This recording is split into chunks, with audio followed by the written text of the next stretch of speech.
ఈ నెల 13వ తారీఖు నాడు జరిగేటువంటి ఎన్నికల సందర్భంలో కరీంనగర్ పార్లమెంట్లో వార్ వన్ సైడ్ లెక్కనే ఈ ఎన్నికల సంగ్రామం జరుగుతూ ఉన్నది. భారతీయ జనతా పార్టీ కార్యకర్తలందరూ కూడా ఇలా జోష్తో పనిచేస్తున్నారు. పనిచేస్తున్నారు లేదా? గట్టిగా పనిచేస్తారు కదా? గెలుచుడు గ్యారంటీ కదా? డౌట్ ఏం లేదు కదా? ఈ కాంగ్రెస్ బీఆర్ఎస్కి డౌట్ లేదా? మనకెందుకు డౌట్ ఉంటుంది? ఈయన సెకండ్ ఫేజ్ కోసం 2 పార్టీలు ప్రయత్నం చేస్తున్నాయి. షేర్ మార్కెట్లో హెచ్చు తక్కువలు ఉంటా ఉంటాయి. అట్నే ఒకరోజు టీఆర్ఎస్ పైకి వస్తుంది, బీఆర్ఎస్ పైకి వస్తుంది, ఒకరోజు కాంగ్రెస్ పైకి వస్తున్నది. వీళ్ళు విరుగుతున్నారు, వస్తారు వాళ్ళు విరుగుతున్నారు. కాబట్టి మనది మాత్రం వారు వంచలేకనే పూర్తి లైన్ క్లియర్ ఉంది. దేని వల్ల అంటే మన నరేంద్ర మోడీ గారిని ప్రధానమంత్రి చేయాలని ప్రజలు ఆలోచిస్తున్న తరుణంలో మీరందరూ కష్టపడి ఇంటికి మనం చేసేటువంటి అభివృద్ధి నరేంద్ర మోడీ గారి యొక్క సంక్షేమ పథకాల విషయంలో ప్రజలందరికీ ఆలోచన కల్పిస్తున్న తరుణంలో ఇవాళ మనం భారీ మెజార్టీతో పక్కా గెలుస్తామన్న విశ్వాసం నమ్మకం మనకి ఏర్పడ్డది. కాబట్టి ఈ కరీంనగర్ కాదు, తెలంగాణ రాష్ట్ర వ్యాప్తంగా కూడా 10 నుంచి 12 సీట్లకు పైగా ఇలా భారతీయ జనతా పార్టీ తెలంగాణ రాష్ట్రంలో గెలుపుతుంది. 100% వాస్తవం. ఇది అయిన తర్వాత ఈ రాష్ట్ర ముఖ్యమంత్రి గారు 12 సీట్లు 13 సీట్లు గెలుస్తామని తెలిసిన తర్వాతనే రాష్ట్ర ముఖ్యమంత్రి గారి నుంచి ఈ గల్లీ స్థాయి నాయకులకు కూడా ఇలా భారతీయ జనతా పార్టీని అప్రతిష్టపాలు చేసే ప్రయత్నం చేస్తూ ఉన్నారు. తప్పుడు ప్రచారాలు చేస్తున్నారు, వీడియో మార్ఫింగ్లు చేస్తున్నారు, లేనిపోయిన సమస్యలు సృష్టించే ప్రయత్నం చేస్తున్న విషయం మనం రోజు మీడియా ద్వారా మన ప్రచారం ద్వారా చూస్తున్నాం. మనం ఇలా తెలంగాణ రాష్ట్ర ప్రజలు కాంగ్రెస్ పార్టీకి ఎందుకు ఓటేయాలని ప్రశ్నించే స్థితికి రావడం, ఎన్నికల సందర్భంలో భారతీయ జనతా పార్టీకి ఓటు వేయాల్సింది పోయి మీరు 6 గ్యారెంటీలతో మనం మోసం చేసారు, మోసపూరితమైన మాటలు నమ్మి మీకు ఓటేస్తే మా గొప్ప ముంచారు. మీరు మా పరిస్థితి పేనమికలో పోయిన పడ్డట్టు ఆయన పరిస్థితి ఉందని చెప్పి వాళ్ళు ప్రజలందరూ భావిస్తున్నారు.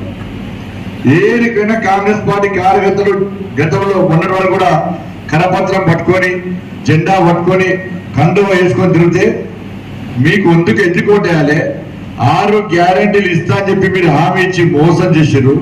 2500 రూపాయలు మీరు మహిళల అకౌంట్లో వేస్తున్నారు, అది వేయలేదు. 4000 రూపాయలు ఆసరా పెన్షన్ ఇస్తున్నారు, అది వేయలేదు. ఒక్కొక్క మహిళకు తులం బంగారం ఇస్తున్నారు 100 రోజుల పాట, అది వేయలేదు. 15,000 రూపాయలు భరోసా రైతు భరోసా పేరు మీద కౌలు రైతులకు కూడా ఇస్తున్నారు, అవి వేయలేదు. 12,000 రూపాయలు రైతు కూలీలకు ఇస్తున్నారు, దానికి అవి కూడా ఇచ్చే పరిస్థితి లేదు. వాళ్ళ రైతులకు 2 లక్షల రుణమాఫీ చేస్తున్నారు, అది వేయలేదు. 500 రూపాయలు బోనస్ ఇస్తున్నారు. 500 రూపాయలు లెక్క అంటే 1 ఎకరానికి దాదాపు 14,000 రూపాయలు రైతుల అకౌంట్ లో 500 రూపాయలు చొప్పున వేయాల్సి ఉన్నది, అది వేయలేదు. ఇలా కటింగ్స్ లేకుండా పంట ఉంటున్నారు, అది కూడా లేదు. 5 లక్షల రూపాయలు ఇల్లు జాగాలు నిర్వహిస్తున్నారు, అది వేయలేదు. 5 లక్షల రూపాయలు విద్యార్థి భరోసా కార్డు ఇస్తున్నారు, అది వేయలేదు. ఇలా విద్యార్థుల ఫీజు రియంబర్స్మెంట్ ఇస్తున్నారు, దాన్ని ఇవ్వకపోవడం వలన ఇలా పేద సిబ్బందికి జీతాలు ఇవ్వడం లేదు. దాంతో పాటు 10 మందికి ఉపాధి కల్పించే యాజమాన్యాలే ఇలా ఉపాధి కోసం వెతుకునే పరిస్థితి వచ్చిందంటే ఇలా ఫీజు రియంబర్స్మెంట్ చెల్లించే బకాయిలు చెల్లించకపోవడం వలన మొదటిదాకా హాల్ టికెట్లు ఇచ్చారు. ఏదో పిల్లల భవిష్యత్తు నాశనం అని చెప్పి యాజమాన్యాలు హాల్ టికెట్లు ఇచ్చినాయి. ఇవాళ మళ్ళా ఉన్నత చదువు కోసం సర్టిఫికేట్ కోసం పోతే కూడా ఇచ్చే పరిస్థితి లేదు, ఎందుకంటే వాళ్ళ పరిస్థితే బాగలేదు. ఇలా ఆరోగ్యశ్రీ బకాయిలు చెల్లించకపోవడం వలన ఇలా హాస్పిటల్లో పేదలకు వైద్యం అందించే పరిస్థితి లేదు. ఇటువంటి 6 గ్యారెంటీతో పాటు ఇచ్చిన హామీలు నెరవేర్చకుండా మోసం చేస్తున్న బీఆర్ఎస్ పార్టీ కాంగ్రెస్ పార్టీ ప్రభుత్వానికి ప్రజలు గుణపాఠం చెప్పడానికి సిద్ధమవుతున్న తరుణంలో ఎట్టి బస్సులో కాంగ్రెస్ పార్టీకి ఓటు వేసే ప్రసక్తే లేదని చెప్పి కరాఖండిగా చెప్తున్న తరుణంలో రాష్ట్ర ముఖ్యమంత్రి నుంచి ఇవాళ గల్లీ స్థాయి వరకు కూడా కొత్త నినాదం ఎత్తుకున్నారు. ఏంటిదంటే రిజర్వేషన్ల అంశం. ఇలా నాకు కూడా నచ్చినాల నేను కమలం గుర్తు ఓటేసి కమలం గుర్తు కండు వేసుకొని తిరుగుతున్నా, నేను కమలం గుర్తు చూపెట్టుకుంటూ ఓటు అడుతున్నా. కానీ రాష్ట్ర ముఖ్యమంత్రి ఏం పట్టుకోడంటే గాడిది గుడ్డు పట్టుకొని ఎన్నికల్లో ప్రచారం చేస్తున్నాడు. ఈయన ప్రజలందరికీ డౌట్ వచ్చేది, మరి కాంగ్రెస్ పార్టీ బస్ పాస్ రాష్ట్రం బీక్ పడేసింది అయింది, ఉన్నదానికి గ్యారంటీ ఇచ్చి మొత్తం అన్ని పక్క పెట్టారు. ఈ బస్ పాస్ రాష్ట్రాన్ని ఎవరు నమ్మే పరిస్థితి కాదు. కాంగ్రెస్ పార్టీ కొత్త గుర్తు వచ్చింది కావచ్చు, ఆ గుర్తు పేరే గాడిద గుడ్డు అని చెప్పి వాళ్ళ ప్రజలు నమ్మే పరిస్థితి. ఎవరన్నా వాళ్ళ సింబల్ ముందు పెట్టుకుంటారు. కానీ రాష్ట్ర ముఖ్యమంత్రి రేవంత్ రెడ్డి గాడిద గుడ్డు ముందు పెట్టుకుని దాడి పడుతున్నాడు. ఇవాళ ప్రజలు అదే చూస్తున్నారు, బ్యాలెట్ లో గాడిద గుడ్డు ఉంటుంటే కాంగ్రెస్ కోట లేకుండా ఓటేరు. ఇక అలవాటు అయిపోయింది. ఇవాళ రాష్ట్ర ముఖ్యమంత్రి స్థాయి వ్యక్తి మాట్లాడే భాష, వ్యవహార శైలి, వాడుతున్న భాషను చూసి 10 మంది స్ఫూర్తిదాయకంగా ఉండాలి తప్ప ఈ విధంగా ఉంటే ప్రజలు సహించాలనే విషయాన్ని గుర్తుంచుకోవాలి. ఇలా యజారాజా తదా ప్రజలంటూ రాష్ట్ర ముఖ్యమంత్రి గారు ఏమంటే కింది స్థాయి నాయకులు కూడా అదే భాషను మాట్లాడే స్థితికి తీరాలి వాళ్ళ. కాబట్టి గాడి గుడ్డు మీద నా గుండు మీద ఉన్న రాష్ట్ర ముఖ్యమంత్రికి ఉన్న శ్రద్ధ 6 గ్యారెంటీల మీద ఎందుకు లేదో స్పష్టం చేయాలి. 6 గ్యారెంటీల చర్చ ఎందుకు జరుగుతుందో స్పష్టం చేయాలి. మీ కాంగ్రెస్ పార్టీకి ఓటేయాలంటే మీరు నేను చెప్పిన హామీలు నెరవేర్చలేదు. మరి ఎందుకు ఓటేయాలి మీకు? ఇలా రిజర్వేషన్ విషయం చెప్తా ఉన్నారు మీరు. భారతీయ జనతా పార్టీ ఏ రోజు కూడా రిజర్వేషన్ రద్దు చేస్తా అని చెప్పలే, ఎక్కడ కూడా చెప్పలే. ఇలా బాబాసాహెబ్ అంబేద్కర్ మాకు స్ఫూర్తి. ఇలా ప్రియతమ నేత నరేంద్ర మోడీ గారు భారత ప్రధానమంత్రి బాధ్యత చేపట్టిన తర్వాత నాకు బాబాసాహెబ్ అంబేద్కర్ పెట్ట భిక్ష వల్లనే ఈ రోజు ప్రధానమంత్రిని అయినా అని చెప్పి అంబేద్కర్ గారిని స్ఫూర్తిగా తీసుకొని ప్రకటించిన ముఖ్యమైన వ్యక్తి దేశ ప్రధాని నరేంద్ర మోడీ గారు. ఈ దేశంలో కాంగ్రెస్ పార్టీ రాజ్యాంగానికి తూట్లు వచ్చింది. ఇందిరాగాంధీ హయాంలో రాజ్యాంగానికి భిన్నంగా, ఇలా రాజ్యాంగానికి విరుద్ధంగా ఈ దేశంలో ఎమర్జెన్సీని విధించి రాజ్యాంగానికి తూట్లు పొడిచిన పార్టీ కాంగ్రెస్ పార్టీ. ఇవాళ బాబాసాహెబ్ అంబేద్కర్ పార్లమెంట్ లో దళితుల సమస్యల మీద, పేదల సమస్యల మీద స్పందిస్తే జవహర్ లాల్ నెహ్రూ ఆ రోజు అంబేద్కర్ అవమానిపిస్తే రాజీనామా చేసి బయటకు వచ్చి మళ్ళా ఎన్నికల్లో పోటీ చేస్తే బాబాసాహెబ్ అంబేద్కర్ ఎన్నికల్లో ఓడగొట్టే పార్టీ కాంగ్రెస్ పార్టీ. బాబాసాహెబ్ అంబేద్కర్ ఢిల్లీలో మరణిస్తే ఆయనకు స్మారక స్థూపం దేశ రాజధానిలో కట్టేయాల్సి వస్తుందని చెప్పి ఆయన పార్థివ దేహాన్ని అకారణంగా ఇలా ముంబైకి తరలించి అవమానపరిచిన పార్టీ కాంగ్రెస్ పార్టీ. కనీసం 54 సంవత్సరాల కాల వ్యవధిలో ఏ రోజు కూడా పార్లమెంట్ లో బాబాసాహెబ్ అంబేద్కర్ చిత్రపటాన్ని పెట్టే మూర్ఖత్వ పార్టీ కాంగ్రెస్ పార్టీ. ఈ ఇలా రాష్ట్ర ముఖ్యమంత్రి గారు అంటున్నారు, భారతీయ జనతా పార్టీ నాయకుడట సెక్యులర్ అనే పదాన్ని రాజ్యాంగం నుంచి సవరించాలని చెప్పి ఆయన మాట్లాడితే రాజ్యాంగాన్ని రద్దు అని చెప్పంటున్నాడు. రద్దుకు సవరణకు రాష్ట్ర ముఖ్యమంత్రి గారికి తేడా తెలుస్తలేదు. ఇలా రాజ్యాంగాన్ని సవరించదనే చెప్పుతో కొడుతున్న రాష్ట్ర ముఖ్యమంత్రి ఆలోచించాలి.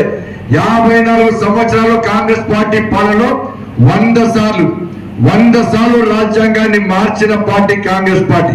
మరి ఒక్కసారి మార్చామంటే చెప్పుతో కొట్టాలంటే 100 సార్లు మార్చిన మీ కాంగ్రెస్ పార్టీని ఎన్నిసార్లు కొట్టాలో రాష్ట్ర ముఖ్యమంత్రి స్పష్టం చేయాలి. కాబట్టి అన్ని విషయాలు మనం ఆలోచించాలి. ఇలా బాబాసాహెబ్ అంబేద్కర్ స్ఫూర్తి చేసుకున్న పార్టీ భారతీయ జనతా పార్టీ. అంబేద్కర్ గారి చిత్రపటాన్ని ఇలా పార్లమెంట్ లో పెట్టిన పార్టీ భారతీయ జనతా పార్టీ. ఇలా కాంగ్రెస్ పార్టీ హయాంలో ఇన్ని సంవత్సరాలు బాబాసాహెబ్ అంబేద్కర్ కు భారతరత్న ఇవ్వలే. వాళ్ళ ఇందిరాగాంధీకి ఇచ్చుకున్నారు, రాజీవ్ గాంధీకి ఇచ్చుకున్నారు, కానీ అంబేద్కర్ గారి మాత్రం రాష్ట్రపతి భారతరత్న ఇవ్వడానికి కాంగ్రెస్ పార్టీకి చేతురాలే. ఇలా అటల్ బిహారీ వాజ్పేయి గారి నేతృత్వంలో భారతీయ జనతా పార్టీ భారతరత్న ఇప్పించిన విషయాన్ని ఇవాళ గుర్తుంచుకోవాల్సిన అవసరం ఉంది కాంగ్రెస్ పార్టీ. ఇలా బాబాసాహెబ్ అంబేద్కర్ పుట్టిన స్థలాన్ని కానీ, ఇలా చదువుకున్న స్థలం కానీ, దీక్ష చేసిన స్థలం కానీ, ఇట్లా అన్ని స్థలాల్లో పంచ తీర్థాలుగా వాటి స్ఫూర్తి కేంద్రాలుగా తయారు చేసిన పార్టీ భారతీయ జనతా పార్టీ. ఈ దేశంలో రాజ్యాంగాన్ని ఇంకా రిజర్వేషన్ విధానాన్ని ఇంకా తూచా తప్పకుండా పాటించాలని కంకణం కట్టుకున్న పార్టీ భారతీయ జనతా పార్టీ. ఈ దేశంలో అగ్రవర్ణ బీసీ, ఎస్సీ, ఎస్టీ, బీసీలను ఉద్ధరించే పార్టీ భారతీయ జనతా పార్టీ. 27 మంది బీసీ ఎంపీలను మంత్రులు చేసిన పార్టీ భారతీయ జనతా పార్టీ. 12 మంది ఎస్సీ ఎంపీలను మంత్రులు చేసిన పార్టీ భారతీయ జనతా పార్టీ. 8 మంది ఎస్టీ ఎంపీలను మంత్రులు చేసిన party Bharatiya Janata party. Ramnath Kovind SC వర్గానికి సంబంధించిన రామ్నాథ్ కోవింద్ రాష్ట్రపతి చేసిన party Bharatiya Janata party. ST సమాజానికి సంబంధించిన ఒక మారుమూల ప్రాంతానికి సంబంధించిన ద్రౌపది ముర్ము అనేటువంటి ఒక ఎస్టీ జాతికి సంబంధించిన మహిళను రాష్ట్రపతి చేసిన ఘనత భారతీయ జనతా పార్టీది. ద్రౌపది ముర్ము గారిని ఓడగొట్టడానికి కాంగ్రెస్, బీఆర్ఎస్ కలిసి ఏ విధంగా కుట్రలు పడినో మనం ఆలోచించాల్సిన అవసరం ఉంది. అరే అగ్రవర్ణాల్లో పేదలకు రిజర్వేషన్ కల్పి కల్పించిన పార్టీ భారతీయ జనతా పార్టీ. మహిళలకు చట్టసభల్లో 33% రిజర్వేషన్ కల్పించాలని చెప్పి ఇలా సంకల్పం తీసుకునే చిత్తశుద్ధితో ప్రయత్నం చేస్తున్న పార్టీ భారతీయ జనతా పార్టీ. ఇప్పుడు చెప్పాలి కాంగ్రెస్ పార్టీ, రిజర్వేషన్ మీరు వ్యతిరేకిస్తున్నా, మీరు రద్దు చేస్తారా, మేము రద్దు చేస్తామా? ఒక్కసారి కాంగ్రెస్ పార్టీ సమాధానం చెప్పాలి. ఇవాళ కాంగ్రెస్ పార్టీ 400 సీట్లు మాకిస్తే రిజర్వేషన్ విధానాన్ని ఇంకా సక్రమంగా అమలు చేయడానికి మాత్రమే మేము ప్రయత్నం చేస్తున్నాం తప్ప మీలాగా దొంగపూడ్చి మాటలతో వీడియో మార్పిడి చేసి ప్రజలు తప్పుదారు పట్టించే ప్రయత్నం. రాష్ట్ర ముఖ్యమంత్రి స్థాయిలో ఉన్న వ్యక్తి ఏం చేయాలి? ప్రజల లోపల అయోమయం సృష్టించదు, ఒక భయానక వాతావరణం సృష్టించదు. ఇలా పేద ప్రజలందరూ కూడా కాంగ్రెస్ పార్టీ చెప్పి అబద్ధ మాటలతోని టెన్షన్ వాతావరణంలో పేదలు బతికే పరిస్థితి తెలంగాణ రాష్ట్రంలో వచ్చింది. ఇలా సాక్షాత్తు దేశ ప్రధాని నరేంద్ర మోడీ గారు చెప్పారు, నా కంఠంలో ప్రాణం ఉన్నారు, నేను బతుకున్న రోజులు రిజర్వేషన్ రద్దు చేసే ప్రసక్తే లేదని చెప్పి దేశ ప్రధాని చెప్పినప్పుడు కూడా ఇలా కాంగ్రెస్ పార్టీ ఇంకా అదే విధంగా మాట్లాడుతున్న ఒక్కసారి వచ్చారు. నేను హైదరాబాద్ లో చూడండి, ఇలా కాంగ్రెస్ పార్టీ నాయకులు మోడీ గారి మీద, ఇలా అమిత్ షా గారి మీద ఏ విధంగా అసభ్యమైన పదజాలంతో ఇలా మాట్లాడుతున్న ఒక్కసారి చూడండి. వాళ్ళు రాముని ఏ విధంగా కించపడుతున్నా ఒక్కసారి చూడండి. ఇలా కరీంనగర్ పార్లమెంట్ లో కూడా భాజపా నేను 5 సంవత్సరాలు గెలిచిన తర్వాత ఇలా 2 సంవత్సరాలు కోవిడ్ తో పోయినప్పుడు కూడా ఇలా 12,000 కోట్ల రూపాయలకు పైగా నిధులు తీసుకొచ్చి ఈ కరీంనగర్ పార్లమెంట్ అభివృద్ధి చేసిన వ్యక్తి మీరు గెలిచిన బండి సంజయ్ అనే విషయాన్ని కాంగ్రెస్ పార్టీలో బీఆర్ఎస్ పార్టీలో గుర్తుంచుకోవాలి. ఎవరు ఏం చేయలేదు, ఏం చేసారో చెప్పమంటే చెప్తలేరు. ఇలా మనం ఏం చేస్తామో బుక్లెట్లు కొట్టించి, కరపత్రాలు కొట్టించి ఇంటింటికి పంచే ధైర్యం చేస్తున్నామంటే అన్ని చేస్తాం కాబట్టి. ఇలా ఈ సిఆర్ఎఫ్ ఫండ్స్ తీసుకొచ్చింది మనం, గ్రామీణ సడక్ యోజన పైసలు తీసుకొచ్చి ఎక్కువ నిధులు తీసుకొచ్చింది మనం, ఇలా హైవే రోడ్లు తీసుకొచ్చింది మనం, అన్ని నిధులు మనం తీసుకొస్తే ఇలా కాంగ్రెస్ బీఆర్ఎస్ పార్టీలు మేము తీసుకొచ్చామని వాళ్ళంటారు. ఇక్కడ ఉన్న మీరు గెలిపించిన మంత్రి ఉన్నాడు, ఇలా మంత్రి ఏం మాట్లాడతాడు ఆయనకి ఎదురదు. ఎవరిని కడుపులో కొడతారా, తలకాయ మీద కొడతారా, ఫోన్ తో కొడతారా, రుమాతో కొడతారా, తిడతారా, కరుస్తారా, కొడతారా?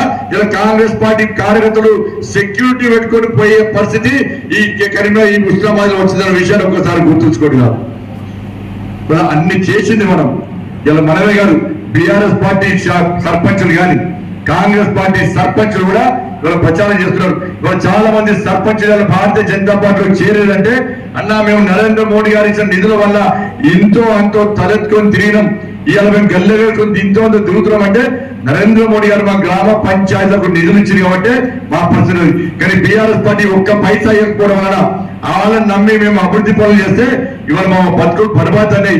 ఒక్కొక్క సర్పంచ్ కోటి రూపాయల వరకు అప్పుల పాలై కుటుంబాన్ని పోషించుకోలేక ఉపాధి కూలీలుగా మారి, లేబర్ గా మారి పెట్రోల్ బంక్ లో పనిచేసే పరిస్థితి, ఉపాధి కోసం దుబాయ్ పోయే పరిస్థితి, ఇలా ఆత్మహత్యలు చేసుకునే పరిస్థితి వచ్చిందంటే దానికి బీఆర్ఎస్ పార్టీ ప్రధాన కారణం.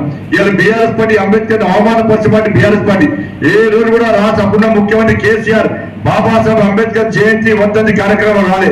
బాబాసాహెబ్ రచించిన రాజ్యాంగాన్ని మారుస్తాన్న వ్యక్తి కేసీఆర్. ఈ రిజర్వేషన్ విధానం బీజేపీ రద్దు చేస్తుందంటే చెప్పు చీపులతో ముట్టరు అనుకోవాలి, చెప్పు చీపులతో ముట్టుకోవాలి.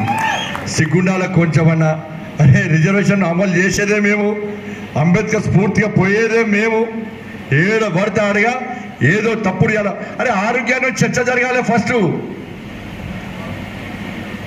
ఆరోగ్యాన్ని చర్చ జరగాలి ఫస్ట్. ఇలా మేము ప్రమాణం చేస్తాం. చలో కాంగ్రెస్ పార్టీ నాయకులకు బీఆర్ఎస్ పార్టీ నాయకులకు నేను సవాల్ చేస్తున్నా, మేము ప్రమాణం చేస్తాం, చలో మీరు ప్రమాణం చేయండి. మీ ప్రభుత్వం మీరు కనుక ఎంపీలు గెలిచిన తర్వాత ఇవాళ పోయి మీ ఎంపీలందరూ పోటీ చేసే ఎంపీలందరూ కానీ మీ కార్యకర్తల సమావేశంలో మీరు గెలిచినా గెలవకున్నా కూడా మేము ఎట్టి పరిస్థితుల్లో ఇక్కడ తెలంగాణ రాష్ట్రంలో కాంగ్రెస్ పార్టీ ప్రభుత్వం ఉంది, కాంగ్రెస్ పార్టీ ప్రభుత్వం ఉంది, ఆ నాయకులు ప్రమాణం చేయాలి.